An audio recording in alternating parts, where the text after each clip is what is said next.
오늘 말씀은 마태복음 28장입니다.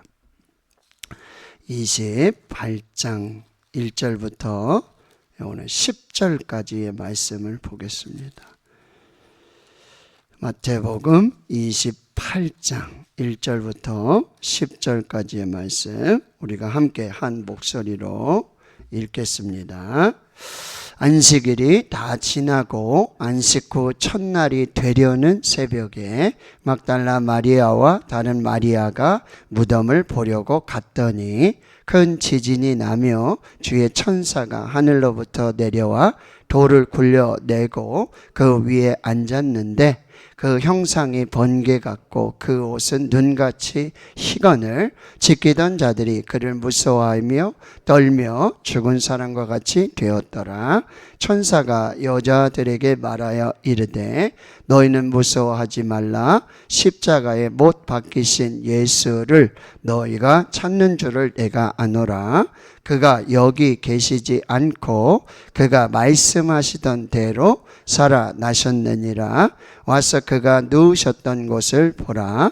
또 빨리 가서 그의 제자들에게 이르되 그가 죽은 자 가운데서 살아나셨고 너희보다 먼저 갈릴리로 가시나니 거기서 너희가 배우리라 하라. 보라, 내가 너희에게 일렀느니라 하거늘 그 여자들이 무서움과 큰 기쁨으로 빨리 무덤을 떠나 제자들에게 알리려고 다름질할세.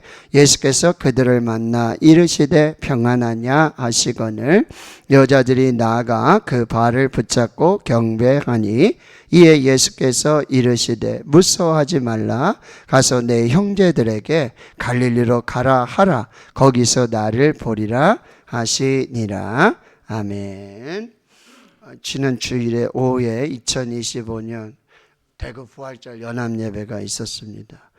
대구 동신교회 권성수 원로 목사님 너무나 귀한 이 복음의 메시지를 들으며 정말 가슴이 뛰고 다시 정말 그 부활의 메시지가 정말 작년에는 우리 이동원 목사님도 오시고 그 전엔 유기성 목사님도 오시고 또 우리 대구청 회장들을 지내셨던 최영태 목사님 또 많은 분들이 이렇게 메시지를 전했는데 저는 저런 목사님이 계셔야 된다. 근데 제가 우리 함께 가셨던 우리 손윤 안수 집사님하고도 얘기를 나눴는데 정말 안타까운 것이 통합적 목사님들이 그렇게 열정적으로 십자가와 부활을 설교하시는 분이 없습니다. 너무너무 안타까워요. 근데 그 복음의 메시지는요, 정말 목사인 저도요, 정말 가슴이 뛰는 부활의 산소망, 너무나 귀한 그런 시간들이었습니다. 그리고 제가 즐겨보는 TV 프로그램 중에 세계 테마 기행이라는 프로그램이 있습니다. EBS에서 방송하는데 거기 보면 제가 가보지 못한 나라, 세상에 그렇게 참 절경이고 그런 곳이 참 그렇게 많은가 라는 생각을 해보게 되죠. 그리고 그 문화와 그곳에 사는 사람들의 이야기를 전해주는 저는 굉장히 좋아하는 프로그램입니다. 그리고 저는 특히 이스라엘과 이집트, 터키 주로 성경에 등장하는 나라들 이렇게 나올 때 꼭 보려고 해요. 다시 보기도 하고요. 그 나라와 지리, 문화 그러면서 이 성경과 그런 부분들을 제가 나름대로 연결해 보고 또 해석해 보려고 하는 그런 시간들을 갖습니다. 이집트와 이스라엘을 비교 여행하면서 문화와 사람들의 이야기를 보여주는 그런 프로그램 시간이 있었는데요. 물론 신앙적인 모습들은 많이 할 수 없어요. 공영방송이기 때문에 그걸 주로 다룰 수는 없지요. 제가 보았던 그 프로그램들을 보면서 또 느끼면서 오늘 말씀과 또 이렇게 함께 연결해서 오늘 메시지를 받도록 하겠습니다. 자, 이집트에 피라미드가 몇 개가 있는지 혹시 아십니까? 한번 추측해 보시면 이집트는 피라미드의 나라라고도 볼 수 있는데 한번 몇 개쯤 있을까요? 공 목사님 15개. 더 많아요. 훨씬 많아요. 250. 아주 크게 대답을 하시는데, 예, 118개가 있다 그래요. 피라미드만. 그리고 이 이집트의 피라미드는 여러분 7대 불가사의 중에서도 탑 오브 더 탑, 그 중에서도 가장 기이한 그런 모습이고요. 나일강 주로 서쪽에 자리하고 있는데 그곳은 사막 지역이에요. 돌이라고는 찾아볼 수도 없는 그 사막에 유일한 도구라고 본다면, 재료라고 본다면 돌이죠. 그 돌로 만든 거대한 피라미드가 있다라고 하는 거, 그것마저도 굉장히 아주 경이로운 그런 일이 되어지는 거죠. 그 중에 쿠프 왕의 피라미드가 있는데 높이가 146m, 이 너비가 230m, 계단이 210개 되는 거대한 산과 같은 그런 피라미드가 있습니다. 그 돌 하나의 무게가 평균 2톤이에요. 2000kg입니다. 그리고 두 팔을 이렇게 벌려도 그 돌 하나를 껴안을 수도 없는 그런 크기만큼 거대하죠. 여러분, 이집트 이 피라미드, 이 무덤 속에 무엇이 있습니까? 그쵸? 원래 이제 시체만 있고 뭐 관이라든지 그런 유물들이 있는데 지금은요? 하나도 없어요. 네, 이집트의 박물관으로 미이라도 옮기고 관도 옮기고 거기 있던 유물 다 도굴꾼들이 다 파서 훔쳐가기 때문에 지금 피라미드 안에는 아무것도 없습니다. 그냥 무덤 속에서 기념 촬영하면서 $1를 외치는, $1 하면서 기념사진 찍어준다고 그렇게 하는 장사꾼들이 더 많은 그것이 바로 피라미드입니다. 그런데 사람들이 피라미드를 보면서 아주 감탄을 하죠. 그 규모라든지 여러분 그걸 쌓아 올렸던 어떤 건축학적, 기하학적, 과학적 이런 것에 여러분 보시면은 그 정중앙에 어떻게 빛을, 그 안엔 어둠이잖아요. 근데 그 빛을 쫙 할 수 있는 이 기하학적으로, 건축학적으로 정말 도저히 지금의 현대 과학도 흉내낼 수 없는 그 빛이 들어오게 하고 그 빛을 통해서 문이 열리고요.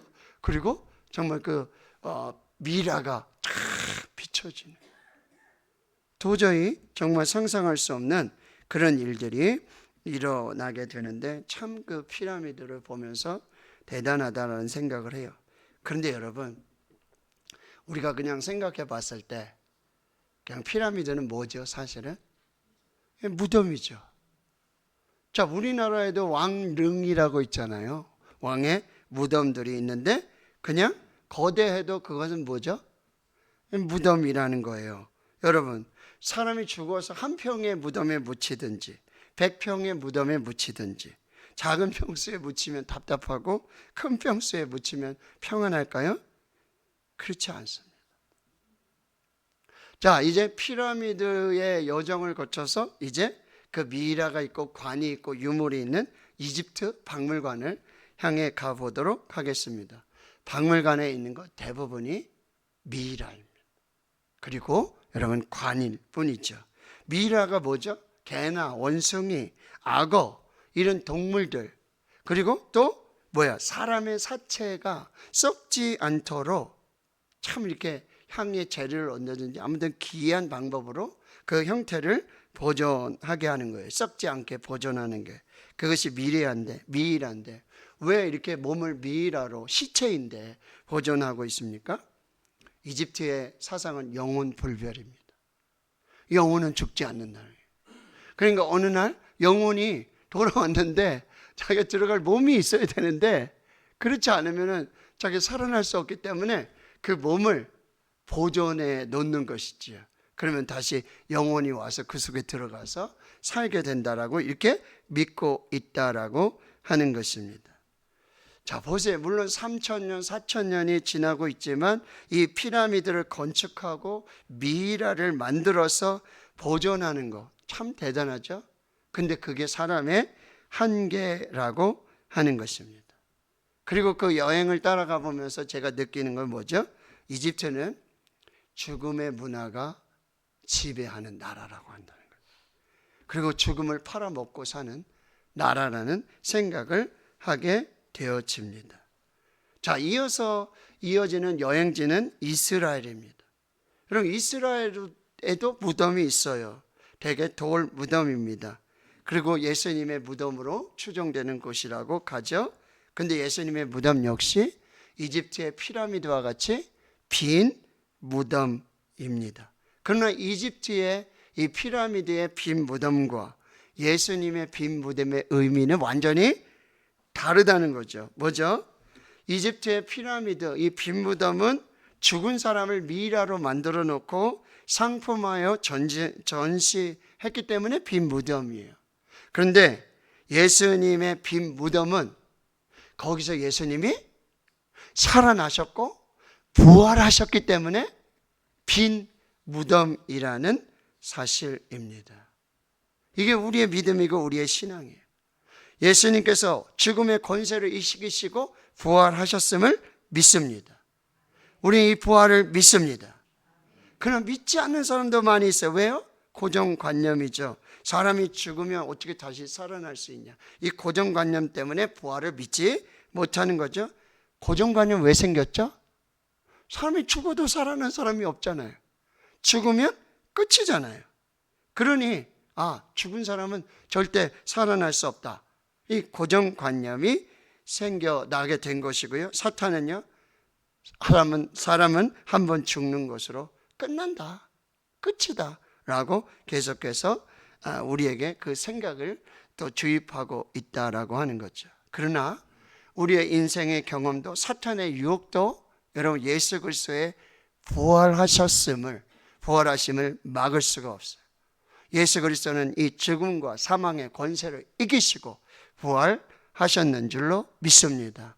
그리고 생명이 죽음을 이긴 빈 무덤으로 남아있는 그것이 역사적 사실로 증명되었다라고 하네요. 그러니까 예수님의 무덤은요, 죽은 자가 누워있는 무덤이 아니라 산자의 살아있음, 산자의 부활을 보여주는 무덤이라는 사실이에요. 자, 오늘 본문 28장 6절에 보시면 그가 여기 계시지 않고 그가 말씀하시던 대로 살아나셨느니라 와서 그가 누우셨던 곳을 보라라고 말씀하고 있다라는 사실이에요. 천사가 와서 이 무덤을 그리고 예수님의 시체를 찾고 있는 그들에게 예수님께서 누워 계셨던 곳을 보라고 말합니다. 지금 그 자리는 어떤 자리가 됐어요? 빈 자리가 되고 말았다는 거예요. 왜 빈 자리예요? 왜 빈 무덤이에요? 예수님께서 부활하셨기 때문에, 다시 살아나셨기 때문에 빈 무덤으로 남아있는 것입니다. 그래서 사랑하는 이 나사로가 그리고 그의 자매 마르다와 마리아, 이 무덤 앞에 있는 이 나사로의 무덤 앞에서 예수님이 하신 말씀 뭐예요? 나는 부활이요 생명이다. 나를 믿는 자는 죽어도 살겠고 무릇 살아서 나를 믿는 자는 영원히 죽지 아니하리니 내가 이것을 믿느냐라고 말하고 있다는 거예요. 그리스도인들이 누구입니까? 바로 예수 그리스도의 십자가의 죽음을 통한 이 대속과 부활을 믿는 사람들입니다. 십자가 부활은 복음의 핵심이고 복음의 진리입니다. 여러분, 예수님의 그 십자가와 부활이 기독교 신앙의 핵심이라는 거예요. 십자가 없이 부활이 없고 부활 없는 십자가도 무의미하다는 거예요. 우리가 예수 그리스도의 부활을 믿는 것이 신앙의 출발이에요. 예수 그리스도의 십자가와 부활을 믿는 것, 그로 말미암아 우리는 세례를 받고 신앙을 출발하는 것입니다. 그런데 이 부활을 믿는 우리에게 예수 그리스도, 부활의 첫 열매가 되신 예수 그리스도와 같이 우리고 죽은 후에 부활의 영광이 있을 것이다. 그 부활로 신앙이 완성되고 있다는 거예요. 십자가 없는 기독교 없습니다. 부활이 없는 기독교 가짜입니다. 존 오트버그 목사님은 평범 이상의 삶이라는 책에서 이 복음이 동화의 나라와 비슷하다라고 말해요. 여러분 동화를 보시면 주인공이 막 변신을 하죠. 야수가 여러분 왕자가 되기도 하고, 호박이 마차로 변하고요, 쥐가요 하인으로 변하는 동화 속의 이야기들이 있다라고 하는 거예요. C.S. 루이스 나니아 연대기 책도 있고 여러분 영화로 얼마나 많은 인기가 있습니까? 그런데 이 나니아라고 하는 나라로 들어가기 위해서는 반드시 어디로 들어가야 돼요? 옷장 속으로 들어가야 돼요.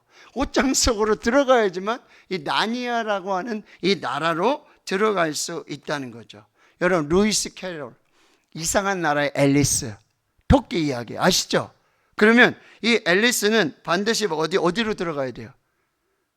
토끼 구멍 속으로 들어가야지만 이 이상한 나라에 가게 되어지는 것이죠. 여러분 하나님의 나라는 어떻게 들어갈까요?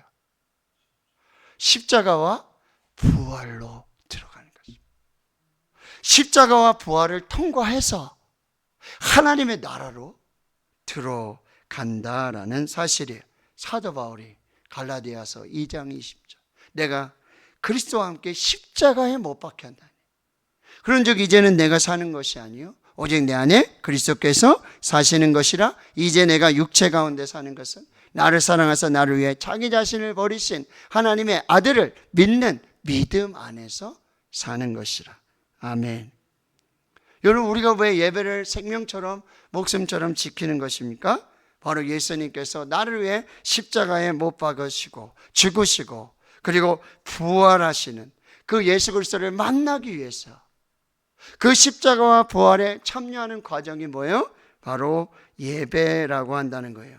그러니까 예배에 참여한 성도들, 예배를 통해서 그 십자가로 그리고 그 부활로 죄와 사망의 권세를 이기신 예수 그리스도, 이 승리를 경험하는 것이 바로 예배라고 하는. 예배가 없으면 여러분 성도도 없는 거예요. 예배가 없으면 그리스도인들도 없어요.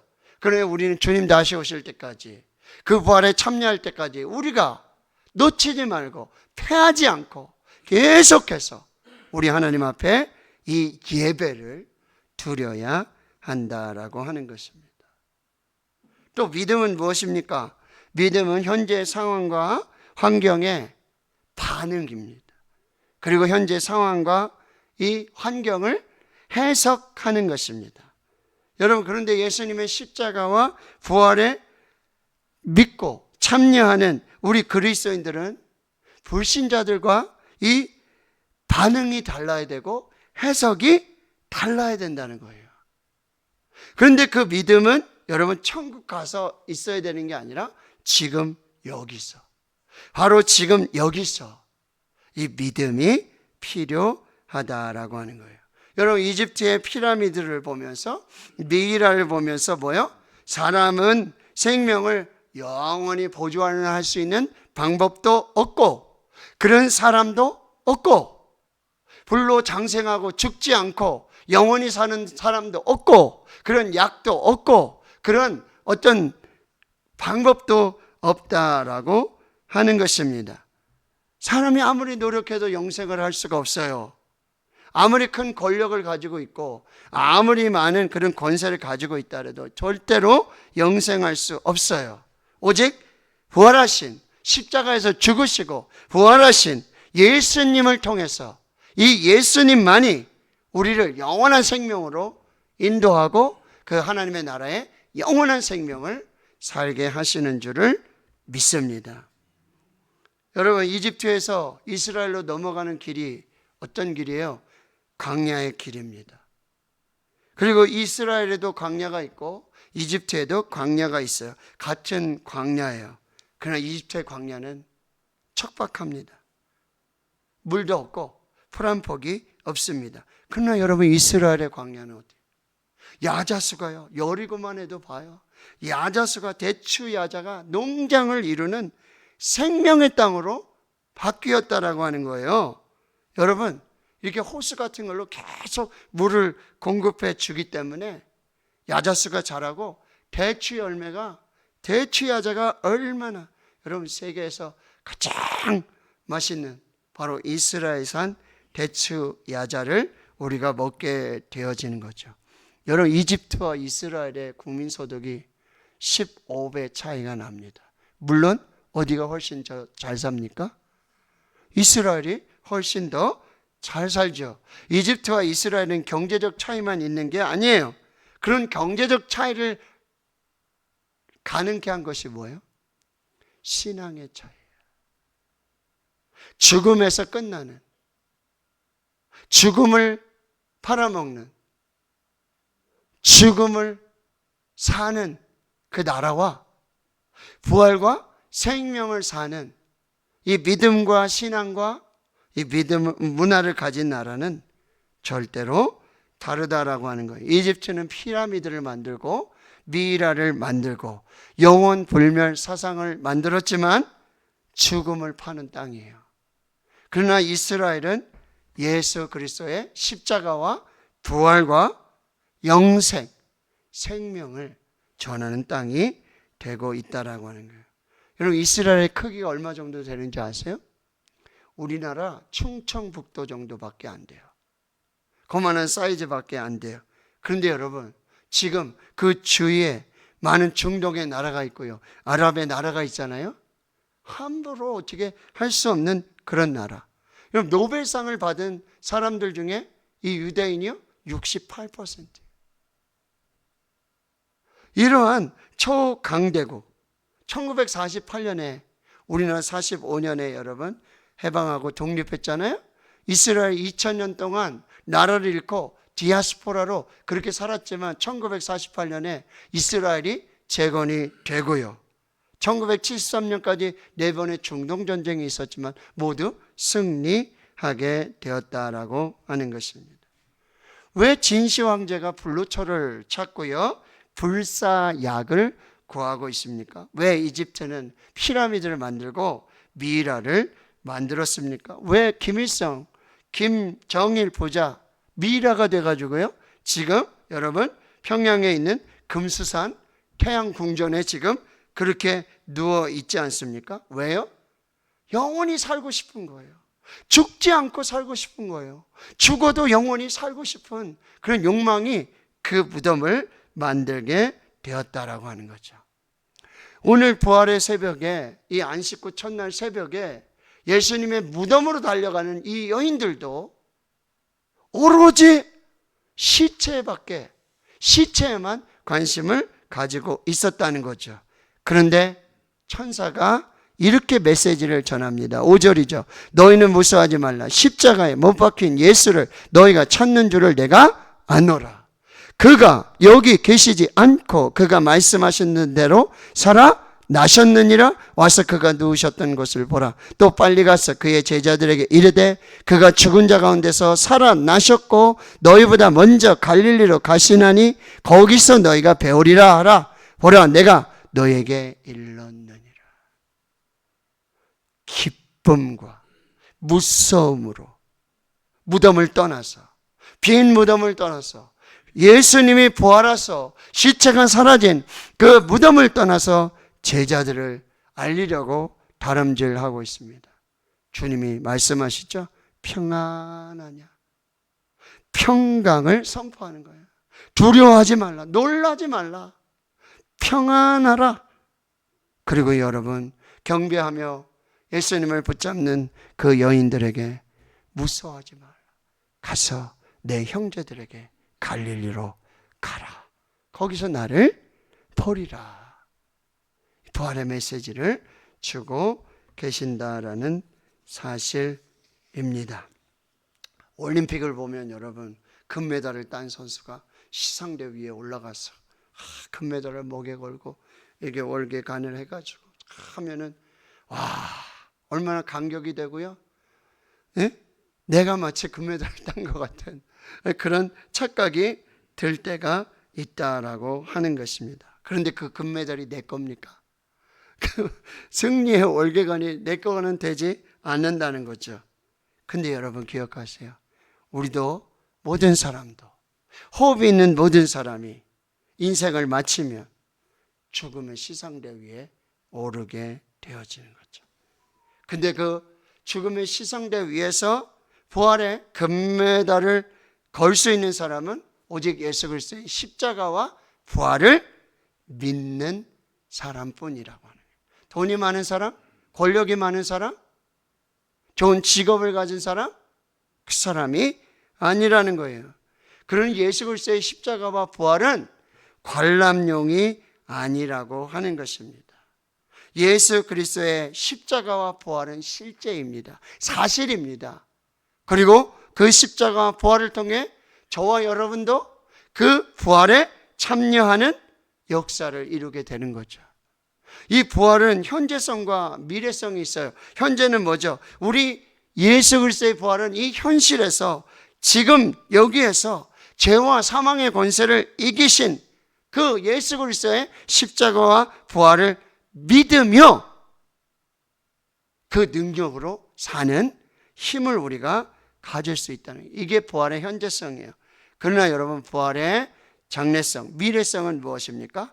예수님이 다시 재림하실 때 큰 나팔 소리와 천사장의 호령 소리로 구름 가운데서 올라가신 대로 공중에서 다시 재림하실 때 무덤에 잠자던 자들이 무덤 문을 열고 무덤을 깨고 일어나 예수 그리스도의 부활에 참여하고 예수 그리스도와 영원한 생명을 얻게 될 것이라는 것.